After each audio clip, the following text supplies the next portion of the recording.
لا سکتے ہیں. منور مرزا صاحب، مجھے ایک اور بات بتائیے گا کہ جو مودی کی ایکسٹریمزم آئیڈیالوجی ہے، یہ صرف مودی گورنمنٹ تک محدود ہے یا پورا بھارت اس کی لپیٹ میں ہے؟ منور صاحب آپ کو میری بات ہے؟ جی بالکل.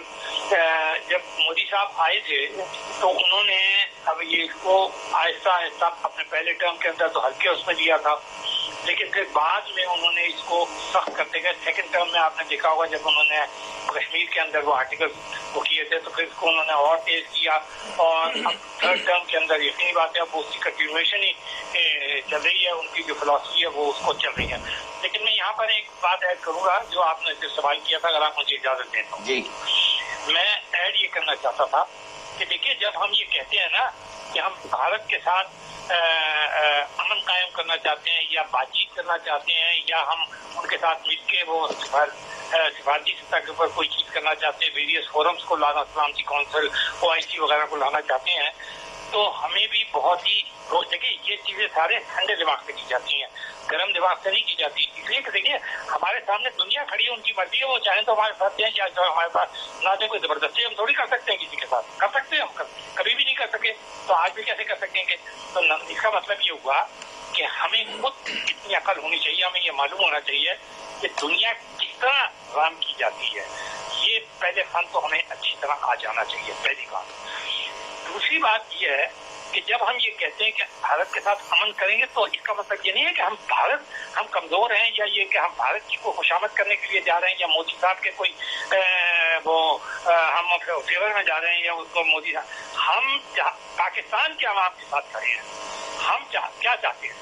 یہ ملک کس لیے ہم نے بنایا تھا؟ ہم نے یہ ملک اس لیے بنایا تھا ہم یہاں پہ ترقی کریں، یہاں پہ آگے بڑھیں، آگے سے آگے بڑھتے چلے جائیں. ہم کسی بھارت یا مودی کو اس بات کی اجازت نہیں دے سکتے کہ وہ ہمارے ملک کے ساتھ کھلواڑ کرے اپنے جذبات یا اپنے فلسفوں کی بنیاد کے اوپر.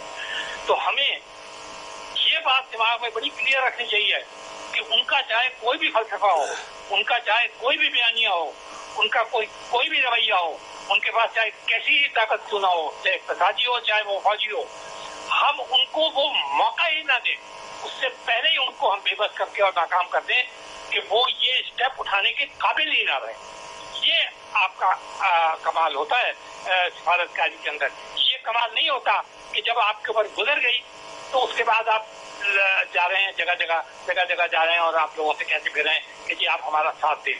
یہ کام ہمیں اس سے پہلے کرنا چاہیے جب یہ ہمیں وقفے ملتے ہیں.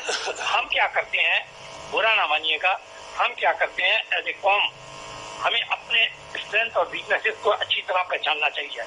ہم پہلے سے تیاری نہیں کرتے، ہم ان لوگوں کو آگے نہیں لاتے، ہم ان لوگوں سے کام نہیں لیتے، ہم انٹرنیشنل میڈیا کو اس کا استعمال نہیں کرتے، اور جس طرح کی ہمیں کرنا چاہیے جب ہمارے سر کے اوپر پڑتی ہے آ کے تب ہم اس قسم کی باتیں کرنا شروع کرتے ہیں. اور ایک آخری بات میں کر رہا ہوں، وہ یہ ہے کہ دیکھیے یہ کوئی سوشل میڈیا کی جنگ نہیں ہے، نہ یہ کوئی مین اسٹریم میڈیا کی جنگ ہے. یہ جنگ جو ہے یہ اب میدان کے اندر آ چکی ہے. جب یہ میدان کے اندر آ چکی ہے تو اس کے دو ہی راستے ہوتے ہیں. پہلا راستہ وہ جس کو انڈیا نے اپنایا اور اس کا ہم نے جواب اس طرح دیا کہ ان کی طبیعت ٹھکانے لگ گئی. دوسری بات یہ ہے کہ اب ہمیں سفارتی محاذ کے اوپر بھی اسی طرح جواب دینا چاہیے. یہ نہ ہو کہ ہم ایک محاذ پہ تو بہت اسٹرانگ ہو، ہماری افواج تو زبردست کردار ادا کریں، لیکن ہم کمزور رہ جائیں سفارتی محاذ پہ. اور ایک اور محاذ بھی ہے، وہ قوم کو سمجھ دینا چاہیے اب اچھی طرح. وہ کیا چیز ہے؟ وہ ہے اپنے آپ کو اقتصادی طور پہ مضبوط کرنا. جو قومیں اقتصادی طور پہ مضبوط ہوتی ہیں، جن کے حوصلے بلند ہوتے ہیں، جو مایوس نہیں ہوتی، جو روز یہ نہیں کہتی پھرتی کہ ہم ادھر بھاگ رہے ہیں، 10 لاکھ ادھر جا رہے ہیں، 15 لاکھ ادھر جا رہے ہیں. جو قوم کھڑی ہوگی بھارت کے سامنے وہ عظیم قوم ہوگی، وہ عزم والی قوم ہوگی، وہی قوم ہوگی جو قائد اعظم نے پریپیئر کی تھی اور لیاقت علی خان نے پریپیئر کی تھی. آپ اس طرح کھڑے ہوئیے، اس طرح، اور اپنے ملک کو آپ مضبوط تر بنائیے. ایسا بنائیے کہ بھارت دیکھے تو حیران رہ جائے کہ نہ تو اقتصادی میدان میں اس کو شکست دی جا سکتی ہے، نہ تو اسے سفارتی میدان میں شکست دی جا سکتی ہے، نہ تو اس کو فوجی میدان میں شکست دی جا سکتی ہے. اچھا منور صاحب، میں نے آپ سے سوال یہ پوچھا تھا کہ جو مودی کی آئیڈیالوجی ہے ایکسٹریمزم کی، یہ پورے بھارت کی آئیڈیالوجی ہے؟ کیونکہ جس طرح ان کے میڈیا پہ دکھایا جاتا ہے تو لگتا ہے کہ واقعی یہ جو مودی کی آئیڈیالوجی ہے یہ ان کا میڈیا اور شاید ان کی پوری عوام کی آئیڈیالوجی ہے. آپ کیا سمجھتے ہیں بھارت کے 1 ارب سے زیادہ لوگوں کی آئیڈیالوجی کیا سیم ہوگی، اتنی ایکسٹریمسٹ ہوگی؟ دیکھیے بات اصل میں یہ ہے کہ ہمیں کچھ چیزوں کا تو فیکٹس کا سامنا کرنا ہی پڑے گا نا جی.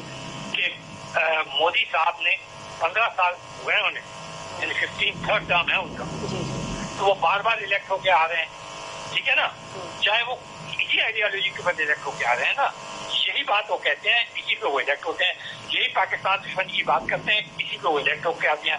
تو اس کا مطلب یہ ہے کہ سارے تو کبھی بھی نہیں ہوتے. یہ تو آپ نہیں کہہ سکتے کہ سارے وہاں 25-28 کروڑ مسلمان بھی ہیں، تو وہ تو ان کی آئیڈیالوجی سے بالکل، وہاں پہ کرسچن بھی ہیں، دوسری کمیونٹیز بھی ہیں اور ہندو بھی.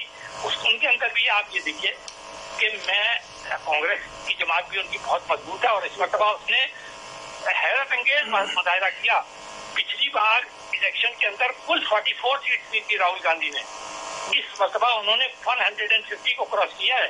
مودی صاحب 3/4 میجورٹی کا دعویٰ بار بار کرتے تھے اور یہ نعرہ بھی لگاتے تھے میں 3/4 میجورٹی لوں گا اور یوں کانسٹیٹیوشن بدل دوں گا، یہ کر دوں گا، وہ کر دوں گا.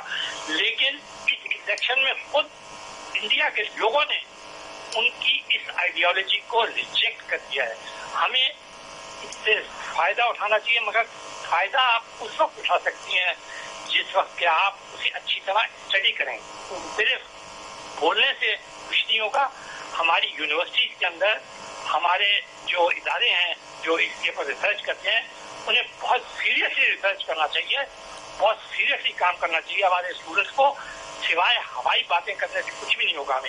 یہ ہماری فوج اتنی مضبوط ہے اتنا ہمیں پھر میں وہ بات کہوں گا اقتصادی طور پہ بھی ہمیں اپنے آپ کو اتنا ہی مضبوط کرنا چاہیے.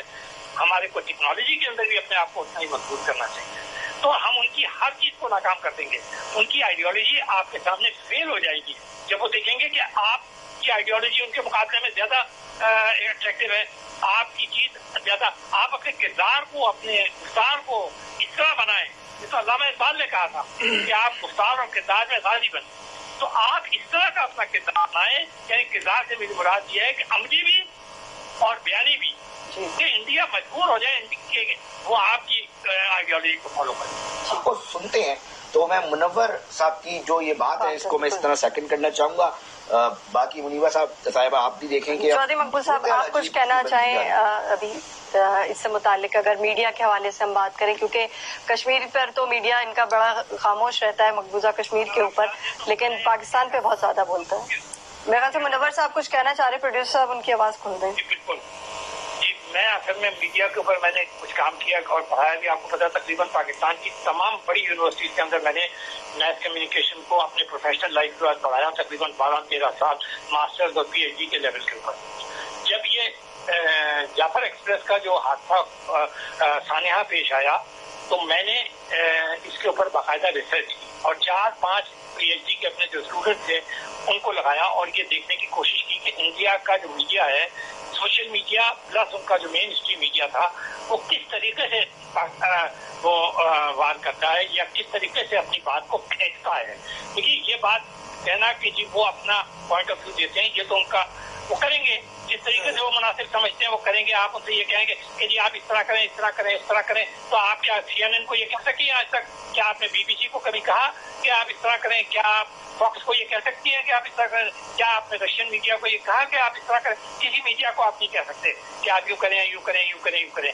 آپ کو جو کام کرنا چاہیے وہ اسٹڈی کرنا چاہیے. آپ کے میس کمیونیکیشن کے جو ڈپارٹمنٹ ہیں، یہ جو PhDs کر کے نکل رہے ہیں، جو یہ ادارے جو دعویٰ کرتے ہیں کہ ہم میس کمیونیکیشن کے اوپر ریسرچ کرتے ہیں، یہ عام آدمی کے بس کا کام نہیں ہے. اس لیے کہ اب اس کے اندر آرٹیفیشل انٹیلیجنس بھی شامل ہو گئی ہے، اس کے اندر بڑی ہائی لیول کی ٹیکنالوجی بھی شامل ہو گئی ہے اور بہت ساری چیزیں اس کے اندر شامل ہو گئی ہیں. تو اس لیے اسے کوئی عام آدمی نہیں کر سکتا. اس کے لیے آپ کو سلیکٹڈ ایکسپرٹ کی ضرورت پڑے گی اور اس فورم پہ آپ کو ریسرچ کرنا پڑے گا اور دیکھنا پڑے گا کہ انڈین میڈیا کا کیس ٹو کیس اسٹڈی کریں. جعفر ایکسپریس میں انہوں نے کیا کیا تھا، پلوامہ پہ کیا کیا تھا، اس طرح آپ کے پاس بالکل واضح ہونا چاہیے اور پھر اس کے بعد آپ اپنی اسٹریٹجی بنائیں گے میڈیا کی. یہ میڈیا میڈیا میں آپ نے یہ کہنا کہ جی ہم نے آسمان زمین گرا دیا، تو آپ اپنے آپ کو خوش کر سکتے ہیں. میں کہتا ہوں ہمارے میڈیا نے بڑا اچھا رول پلے کیا، لیکن سوال یہ پیدا ہوتا ہے کہ اگر ہم نے ریسرچ کر کے ان کو دی ہوتی اور خوب تیاری کر کے ان کو دی ہوتی تو آج وہ پتہ نہیں کہاں سے کہاں پہنچے ہوئے تھے، اور پھر آج آپ کو وہی شکایت نہیں ہوتی کہ انڈیا جو ہے وہ قابو سے باہر ہو جاتا ہے اپنے میڈیا. وہ تو انہوں نے یہی طریقہ کار ایجاد کیا، وہ سمجھتے ہیں کہ شاید یہ ہمارے لیے اچھا ہے، لیکن ہم اگر ایک اس سے اعلیٰ مثال پیش کرتے ہیں. دیکھیے آج دنیا تعریف کرتی ہے انٹرنیشنل میڈیا کی کئی جگہ، اور ان کی بات غور سے سن کے خود آپ اپنے اٹھا کے دیکھ لیں، زیادہ تر آپ انہیں کو کوٹ کرتے رہتے ہیں، خود تو آپ کے پاس کچھ ہوتا نہیں. آپ کسی جنگ کو دیکھ لیں، فضا کی جنگ کے سارے جو کلپس اور وہ ہوتے ہیں رپورٹنگ ہوتی ہے وہ کہاں سے آپ اٹھاتے ہیں. اسی طرح یوکرین کی جنگ کی آپ کو دیکھ لیں کہاں سے اٹھاتے ہیں. آپ کا میڈیا لے کے آتا ہے کیا؟ وہ سارے انٹرنیشنل فیڈ آتی ہے، مجھے پتا ہے کیونکہ میں یہاں رہا ہوں پروفیشنلی، مجھے معلوم ہے وہ انٹرنیشنل فیڈ آتی ہے جسے آپ اٹھاتے ہیں، وہ کلپس آپ کو ملتے ہیں، باقاعدہ اس کی پیمنٹ کرنے کی پڑتی ہے. تو آپ اپنے آپ کو پہلے اس لیول تک پہنچائیں کہ آپ سائنٹیفکلی اس کو ناکام بنائیں. یہ نہیں کہ صرف آپ بولیں کہ جی آپ زیادہ سے زیادہ. بہت شکریہ منور.